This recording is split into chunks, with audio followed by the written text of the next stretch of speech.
21장 1절부터 26절까지에 있는 하나님의 말씀을 들으십시오. 므낫세가 왕이 될 때에 나이가 12세라.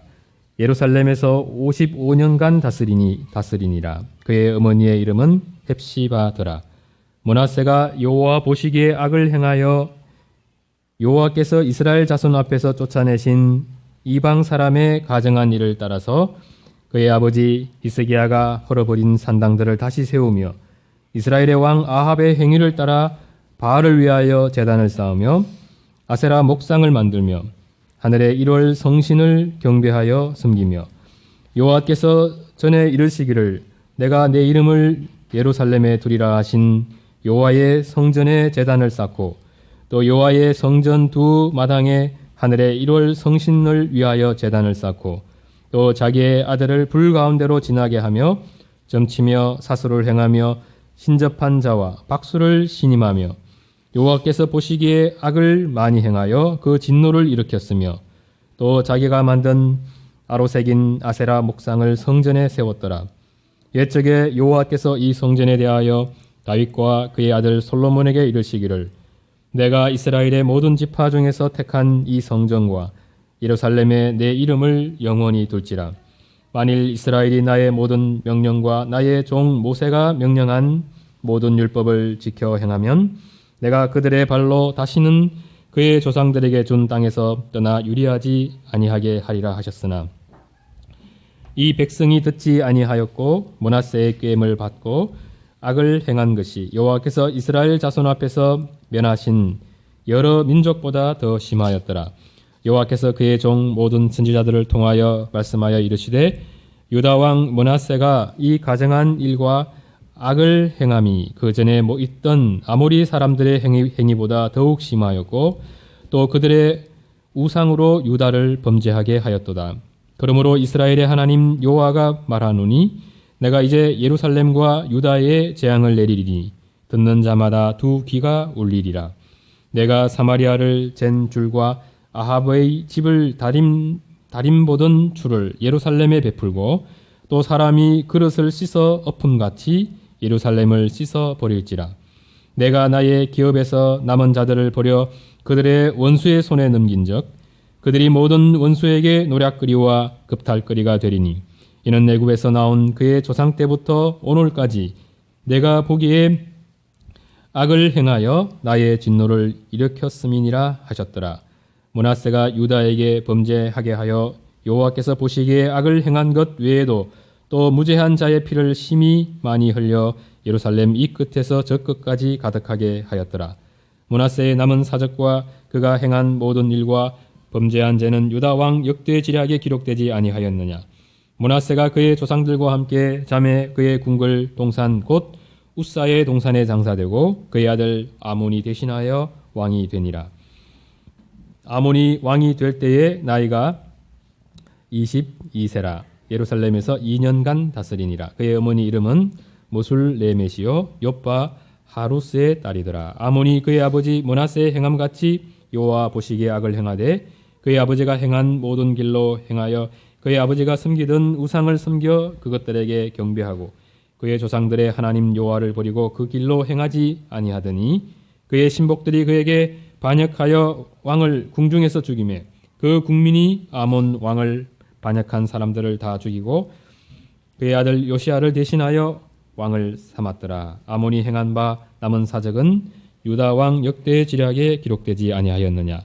아몬이 우사의 동산 자기 묘실에 장사되고 그의 아들 요시야가 대신하여 왕이 되니라. 하나님 앞에 악을 행한 이스라엘과 남유다의 왕들 중에 그래도 이 왕은 구원받았겠다 이런 생각이 들게 하는 그런 왕이 거의 없습니다.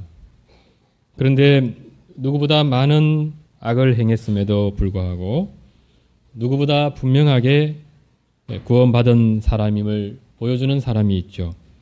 그 사람이 바로 므낫세입니다. 그는 남유다의 왕으로 즉위해서 55년을 치리하게 되는데 치리하는 내내 하나님 앞에 악을 행하면서 살았습니다. 그런 그가 정치 말년에 여호와가 하나님이심을 알고 깊이 회개하며 주님께로 돌아오게 됩니다. 그 점에서 므낫세는 하나님의 긍휼하심이 얼마나 큰지를 잘 보여주는 사람이라 할 수, 그런 예에 해당하는 사람이라고 할 수 있습니다. 1절부터 말씀의 내용을 보도록 하겠습니다. 므낫세가 왕이 될 때 그의 나이가 12세였고 예루살렘에서 55년을 다스리게 됩니다. 그의 어머니 이름은 헷시바였는데 어떤 여인인지 알 수는 없습니다. 2절을 보면 므낫세가 여호와 보시기에 악을 행하여 여호와께서 이스라엘 자손 앞에서 쫓아내신 이방 사람의 가증한 일을 따라갔다고 말씀합니다. 그리고 3절에서 7절에 걸쳐서 그가 행한 가증한 일이 무엇인지가 잘 나열되어 있습니다. 므낫세는 아버지 히스기야가 헐어버린 산당들을 다시 세우게 됩니다. 그리고 이스라엘의 왕 아합처럼 바알을 위하여 제단을 쌓고 아세라 목상을 만들었습니다. 하늘의 1월 성신을 위한 제단도 만들죠. 또 그 제단에 경배하기도 했습니다.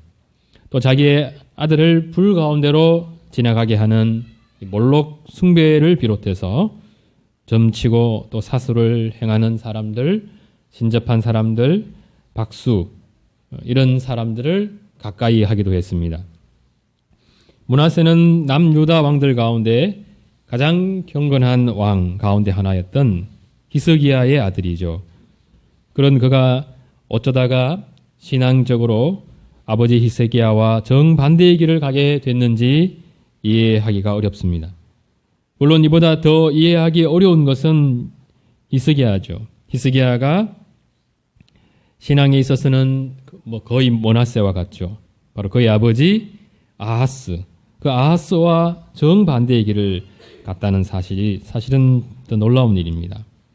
죄악된 본성을 따라가는 것은 노력하지 않아도 할 수 있지만 하나님의 뜻에 순종하여 가는 일은 끊임없이 자기를 부인하는 그 노력이 있어야 하기 때문이죠.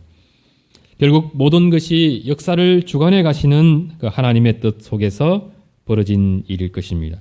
그 속에서 신자들이 해야 할 일은 최선을 다해서 좋은 신앙을 자녀들과 다음 세대에 물려주려고 노력해 가는 것이죠. 노력한다고 해서 노력한 만큼 결과가 나타나지 않을 때가 많습니다. 그럼에도 최선을 다해서 노력해 가야 하고 그리고 나머지는 하나님께 맡길 수 있어야 합니다. 대개 우리의 문제는 노력이 부족한 것이 문제죠. 또 하나님께 맡기는 그 믿음이 부족한 경우도 많습니다. 이것은 늘 회개해야 할 문제가 될 것입니다. 우리가 볼 때는 하나님 앞에 악을 행하는 므낫세가 이상하게 보일지 모르지만 이스라엘 백성들은 므낫세보다는 도리어 히스기야가 이상해 보였을 수도 있습니다.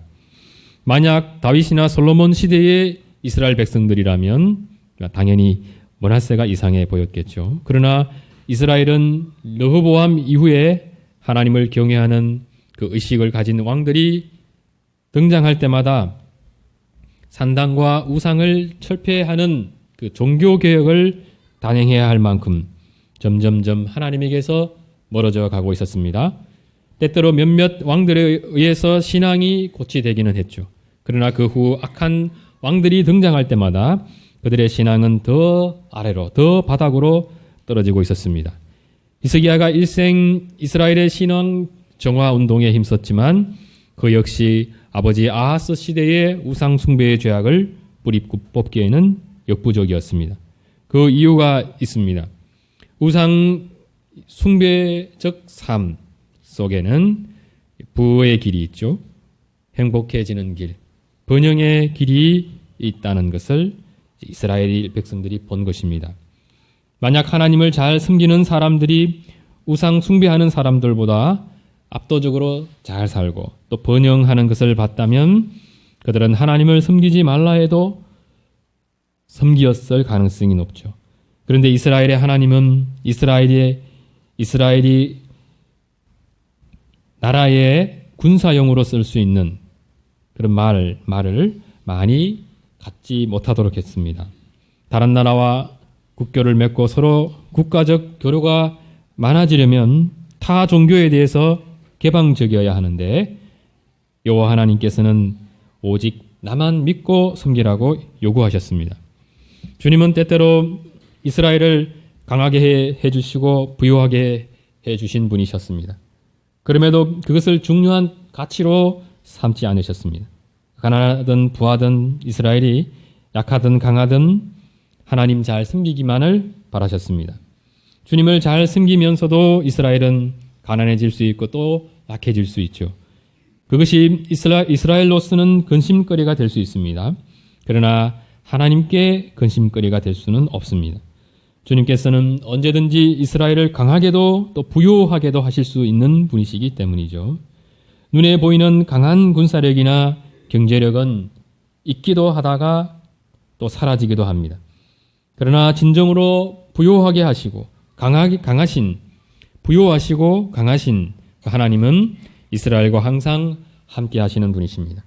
그래서 이스라엘이 하나님을 믿는 믿음이 있으면 자신들의 눈에 보이는 강함이나 부요함과는 무관하게 그들의 마음속에 담대함과 부요함이 떠나지 않게 됩니다.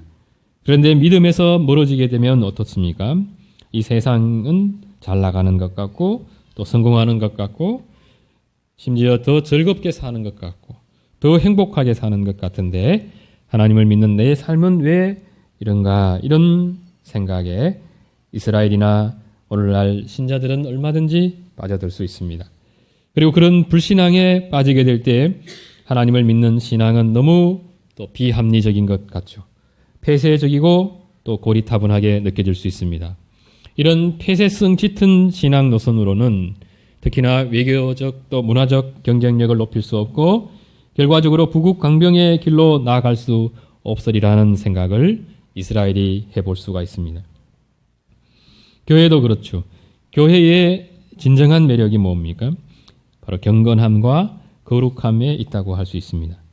교회의 진정한 부요함은 교회 속에 가득한 사랑이라 할 수 있습니다. 그것이 교회 속에 가득할 때 세상은 교회로 인해서 부끄러워하거나 혹은 그들의 충만한 사랑을 부러워하죠. 그러나 교회가 거룩함에서 멀어지고 교회 안에 사랑보다는 다툼과 분열이 만연할 때 세상에 비난을 받는 그 문제보다 비난하게 되죠.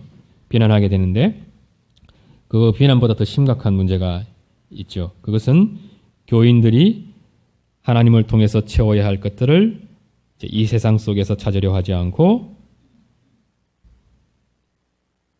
이 세상 속에서 찾으려고 하고 채우려고 한다는 것입니다. 그러니까 손가락질하는 세상도 문제지만 더 심각한 문제는 교인들에게서 나타나는 겁니다. 그래서 어느 순간에 신자들은 우리의 교회가 거룩함이나 사랑이 충만한 사랑이 없어도 이 세상 속에서 매력이 있는 교회이기를 바라게 됩니다. 이 세상이 가장 매력적이다 하여 추구하는 그 돈이나 권력이나 명예와 삶의 행복과 즐거움을 신앙 안에서가 아닌 이 세상에서 구하고 그것을 교회 속에 이제 채우려고 하는 거죠. 하나님 안에서 누리는 즐거움과 이 세상 속에서 누리는 즐거움에는 큰 차이가 있습니다. 하나님 안에서 누리는 즐거움은 하나님을 사랑함으로써 누리는 즐거움입니다. 그리고 타인을 겸손한 마음으로 섬기고 타인에게 선을 행하며 사랑으로 종노릇하면서 누리는 즐거움입니다. 신령한 기쁨이죠. 이런 기쁨을 누리려고 할 때 신자들은 타락한 본성대로 살고 싶은 마음을 끊임없이 부인하고 주님의 은혜 안에 살기 위한 영적 투쟁을 감당해 가야 합니다. 그러나 이 세상 속에서 누리는 즐거움은 그 정도의 자기 절제와 자기 부인을 요구하지 않습니다. 이 세상 속에서는 자기 절제와 자기 부인을 통해서뿐만 아니라 때로는 그 반대의 방식으로도 얼마든지 즐거움을 내 것으로 만들 수 있죠. 신자들은 다른 사람과의 경쟁에서 이기는 것을 기쁨으로 삼지 않습니다.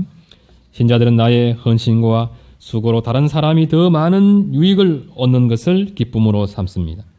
그래서 그 기쁨을 진정으로 추구하는 이들은 자기 유익만을 구하려는 이 죄된 본성과 싸워서 이기기 위한 그런 영적 투쟁을 감당해야 합니다. 이것은 힘든 길입니다. 때로는 신령한 기쁨을 맛본 신자들이라 할지라도 그 기쁨에 이르기 위한 길을 포기하고 경쟁에서 이기는 것을 기쁨으로 삼는, 내가 더 많이 가진 것을 자랑으로 삼는 쉽고 편한 길을 택하게 됩니다. 이것이 이스라엘이 쉽게 주님을 떠나서 우상 숭배의 길로 나아가게 된 이유 가운데 하나입니다. 주님을 잘 믿어 그 속에서 신령한 기쁨 속에 사는 길은 좁고 협착한 길이라 할 수 있습니다. 그러나 자기 중심적으로 살고 때로는 좀 더 욕심을 부려도 얼마든지 얻을 수 있고 누릴 수 있는 그런 자기 만족과 기쁨의 길은 넓은 길이라고 할 수 있죠.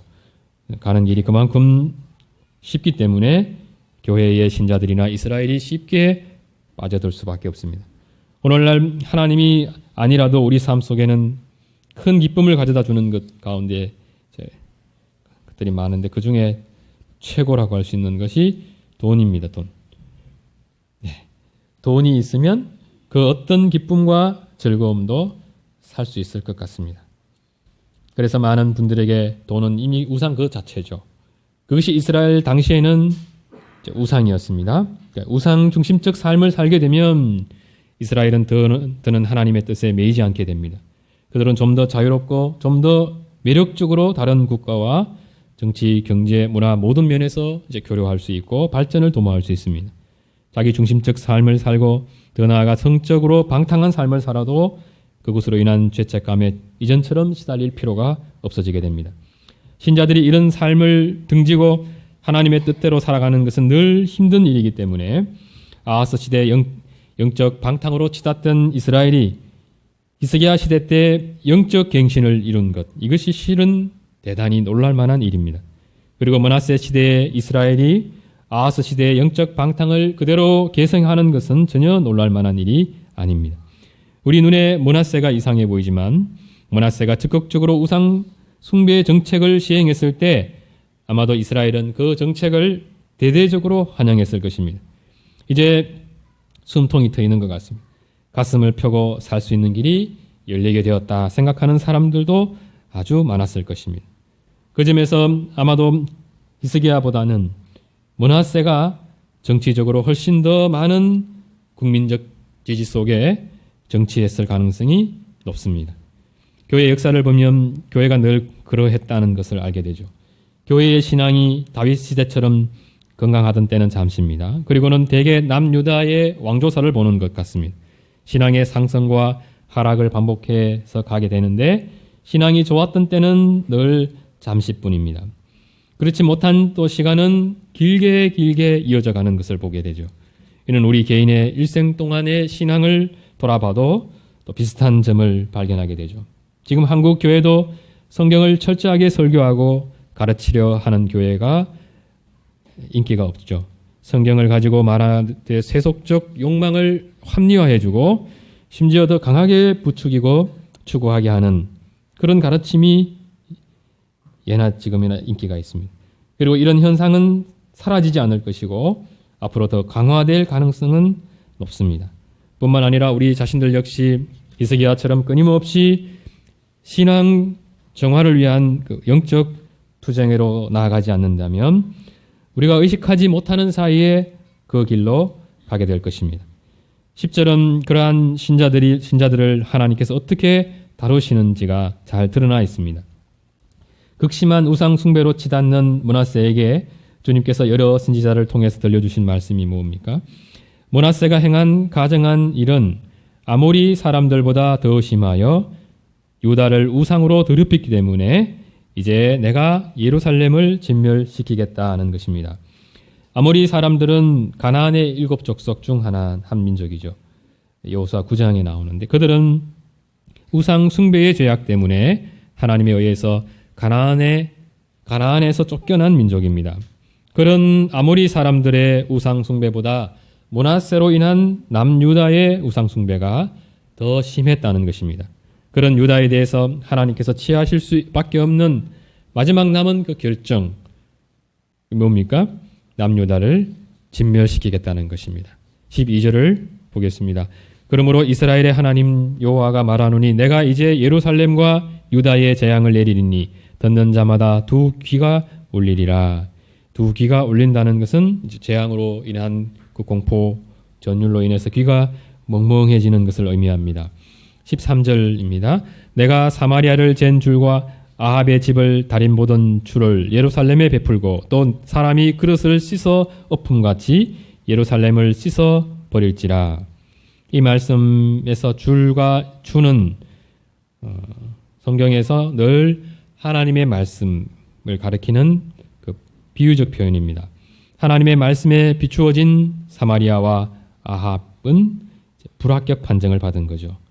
줄과 추로 잘 맞는지를 확인하게 되는데 평행이 잘 맞는지, 선이 잘 맞는지, 건축을 하는데 필요한 기초를 놓을 때 이것을 사용하게 되는데 하나님의 말씀인 신앙의 기초인 하나님의 말씀에 비추었을 때 불합격입니다. 그래서 하나님께서 이제 북이스라엘을 멸망시키셨던 것처럼 이제 하나님 기준에 미치지 못하는 예루살렘을 멸망시키겠다는 것입니다.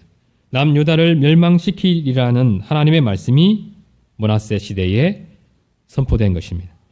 남유다나 오늘날 신자들이나 하나님을 떠나 스스로 삶의 행복과 또 성공과 번영을 추구할 때 그들이 마지막 순간에 기억해야 할 것이 무엇입니까? 바로 하나님이시죠. 하나님께서 살아계셔서 지금도 지켜보고 계신다는 것이고 어느 순간 평소에는 하나님을 거의 지각하지 않고 사는 신자임에도 내 삶에 아주 분명하게 개입하고 계신다는 그것을 우리가 느낄 수 있도록 그죠? 지각할 수 있을 만큼 그렇게 개입하신다는 사실입니다. 그것을 기억해야 되는 거죠. 하나님 항상 함께 하시는데 우리가 남유다의 백성들처럼 그렇게 극한 우상 숭배 또 방탕으로 치닫게 될 때 하나님께서 어느 순간에 우리가 충분히 지각할 수 있을 만큼 개입해 들어오신다는 사실입니다. 그때 우리도 남유다처럼 두려움으로 정신이 없고 또 귀가 멍멍해지는 것을 경험하기도 합니다. 하나님에게서 떠나 스스로 잘 살기를 도모하는 동안 우리가 걱정하고 염려하는 것은 늘 내 능력이 충분한가, 내 소유가 충분한가죠. 내 운이 남아있는가, 혹시 내 삶에 돌발적인 변수는 없는가, 이런 것들이지 않습니까?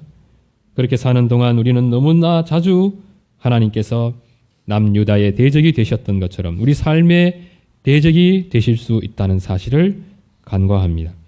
우리는 내가 원하는 뜻대로 얼마든지 살 수 있으리라고 생각합니다. 그러나 우리가 충분히 할 수 있는 일을 하는 순간에도 걱정하고 두려워해야 할 대상이 하나님이시죠.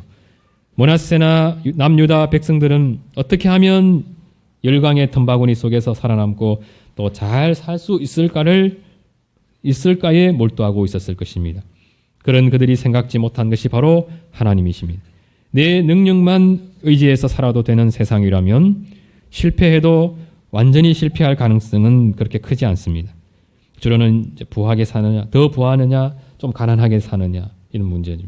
더 강하게 되느냐, 약하게 사느냐, 그 정도의 문제입니다. 더 많이 성공할 건가, 좀 적게 성공할 것인가, 이런 문제죠.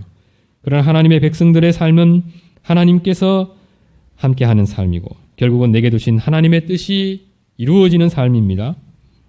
그래서 내가 능력이 충분해도 하나님이 실패를 결정하시면 우리는 항상 실패합니다. 가는 길을 하나님께서 막으면 더 이상 전진해서 갈 수가 없습니다. 우리가 하는 일에는 우리가 미처 알지 못하는 변수들이 있을 때가 많지만 하나님이 하시는 일에는 변수가 있을 수 없습니다. 주님은 완전하시고 또 전능하신 분이시기 때문입니다. 우리는 어리석게도 내가 하나님만 버리면 이 모든 것을 주겠다, 주님을 유혹했던 사단의 이 동일한 유혹에 넘어갈 때가 많습니다. 그런데 어떻습니까?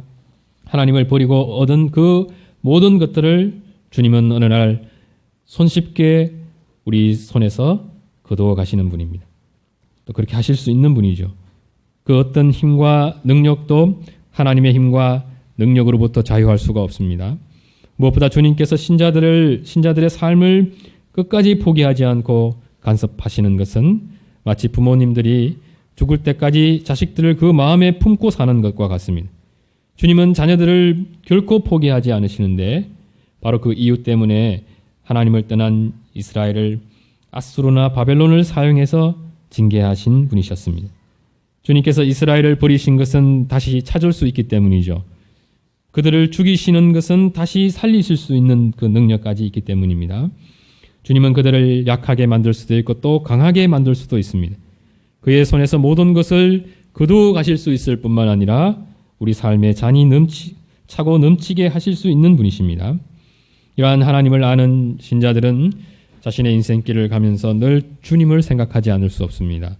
내 계획과 내 삶의 방식과 또 철학이 주님의 뜻에 부합한 것인가 끊임없이 자문할 수밖에 없습니다. 잠시의 죄의 낙을 즐기며 살 수는 있을지언정 계속해서 반복된 죄악에 머물러 있을 수 없습니다. 주님께서 끊임없이 나를 지켜보신다는 것을 우리가 알기 때문이죠. 죄가 더해질 때마다 주님의 진노가 점점 더 가중되어 간다는 것을 우리가 잘 알고 있습니다. 그래서 어느 순간 신자들은 자신의 죄악을 이제 자백할 수밖에 없습니다. 주님 없이 가던 길에서 돌아서게 되죠. 주님께로 서둘러 갈 수밖에 없습니다. 주님께로 돌아가는 회개가 늦어지는 사람들, 그들이 아무리 유능한 삶을, 성공하는 삶을 사는 것 같아도 그 삶은 그저 하나님과 다투는 어리석은 삶에 지나지 않습니다. 무엇을 소유한 것 같지만 실상은 아무것도 소유하지 못한 것입니다. 그래서 성경은 하나님 앞에서 마음이 가난한 자를 복된 사람이라고 하고 주님의 말씀을 목마른 사슴과 같이 갈급해하는 사람을 또 복된 사람이라고 합니다. 주님은 그 사람의 힘이 되어주시고 승리가 되게 해주시고 또 진정한 부요함이 되어주시는 분이십니다. 우리가 이 점을 잘 기억해야 할 것입니다. 므낫세나 우리가 진정으로 눈치를 봐야 하고 두려워해야 할 분은 하나님이십니다. 역대하 33장 10절에서 13절을 보면 므낫세에 대한 아주 놀라운 사건을 보게 됩니다. 열왕기에 나타난 므낫세의 모습은 전형적인 아합의 모습입니다. 그런 그가 우상 숭배적 삶에서 돌이킬 수 있으리라는 것은 기대하기가 쉽지 않습니다. 그러나 역대기 33장 10절에서 13절 말씀을 보면 므낫세의 극적인 회심이 기록되어 있습니다. 여호와께서 므낫세와 그의 백성에게 말씀하셨으나 듣지 않았습니다. 그래서 주님께서 아수르 왕의 군대를 사용해서 남유다를 치게 했고 그들이 므낫세를 사로잡아 쇠사슬로 결박하여 바벨론으로 끌고 갔습니다. 그러니까 아수르 바벨론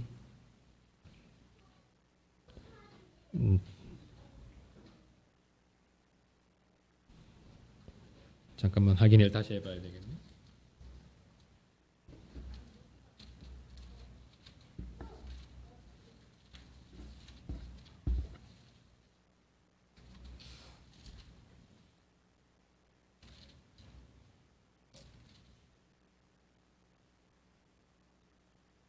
맞네요.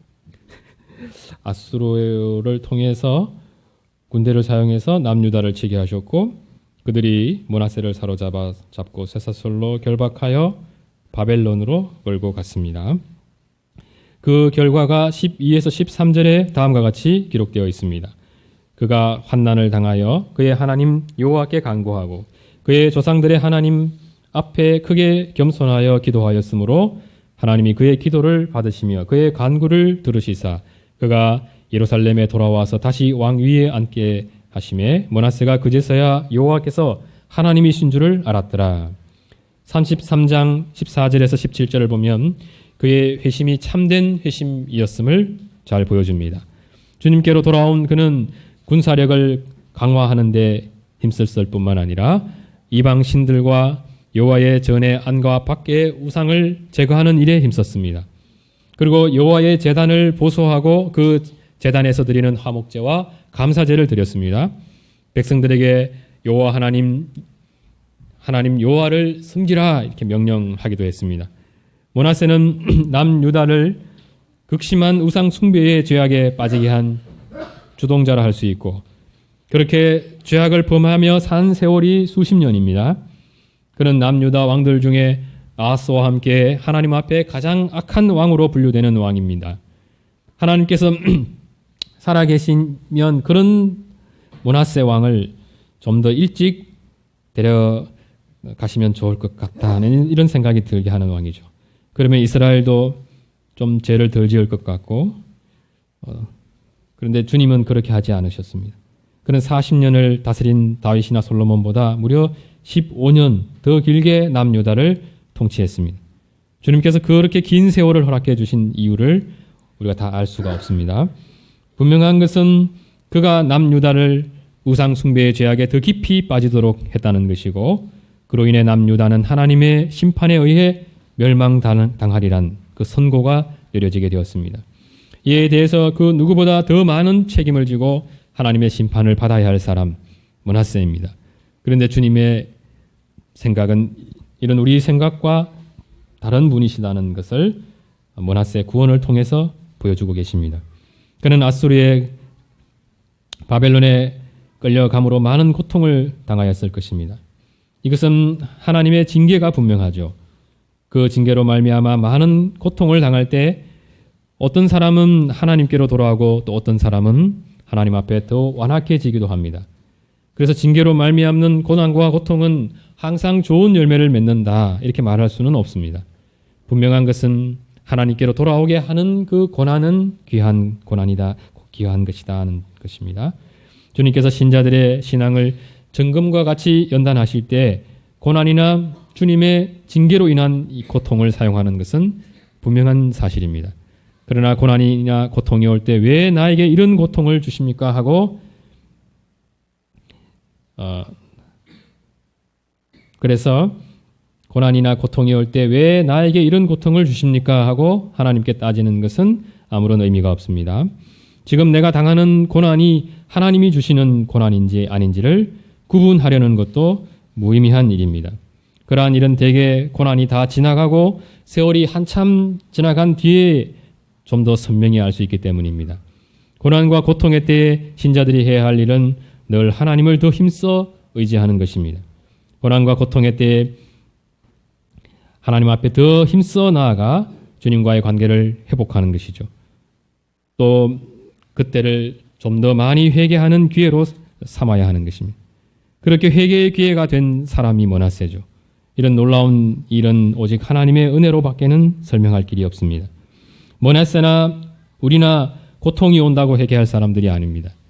그런 우리가 회개하게 되고 주님을 믿게 된 것은 전적인 주님의 은혜임을 우리가 고백할 수밖에 없습니다.